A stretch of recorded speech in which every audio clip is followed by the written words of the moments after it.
You write, there are tens of millions of Americans who aren't on the hard left or the hard right who feel the world has gone mad. So in what ways has the world gone mad?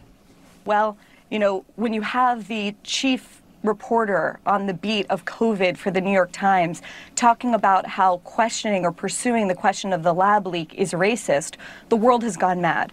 When you're not able to say out loud and in public that there are differences between men and women, the world has gone mad.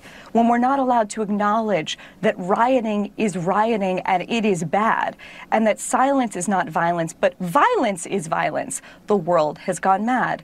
When we're not able to say that Hunter Biden's laptop is a story worth pursuing, the world has gone mad. When, in the name of progress, young school children, as young as kindergarten, are being separated in public schools because of their race, and that is called progress rather than segregation, the world has gone mad.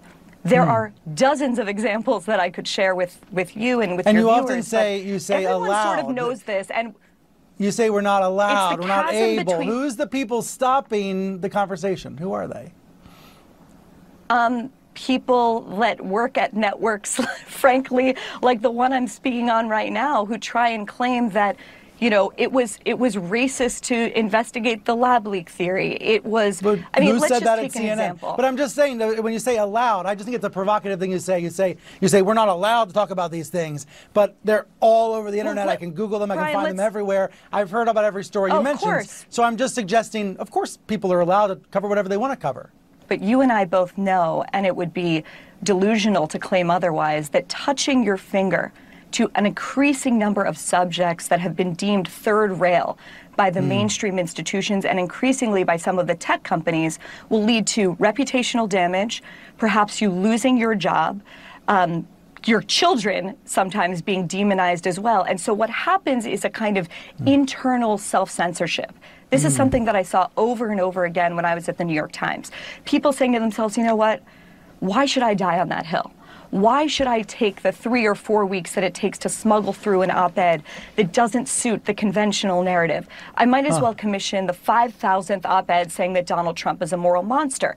What's going on is the transformation of these sense-making institutions of American life. It's the news media, it's the publishing house, it's the Hollywood studios, it's our universities, and they are narrowing in a radical way what's acceptable to say and what isn't. And you and I both know there doesn't need to be an edict from the C-suite in order for people to feel that. All they need is to watch an example. Let me give you one example. Dorian Abbott is a geophysicist at the University of Chicago. He is absolutely brilliant, and he was slated to give the Carlson Lecture at MIT. It's an incredibly prestigious public lecture. But he was canceled from that lecture because of a Twitter mob. And what was his sin? Well, he argued that people should be hired on the basis of their merit and their individual, and their individuality, not based on their identity as a group. That was his thought crime. And for that, MIT, one of the most important research universities in the world, caved in a matter of 8 days. Now you can say to me, oh, that's cherry picking, oh, that's a one-off. What are the downstream effects of an example like that? Every other scientist, every other academic who's watching that is saying, wait, hold on. If he's being canceled for that, what does that mean for me? I might as well shut up. I might as well practice doublethink in the freest society in the history of the world.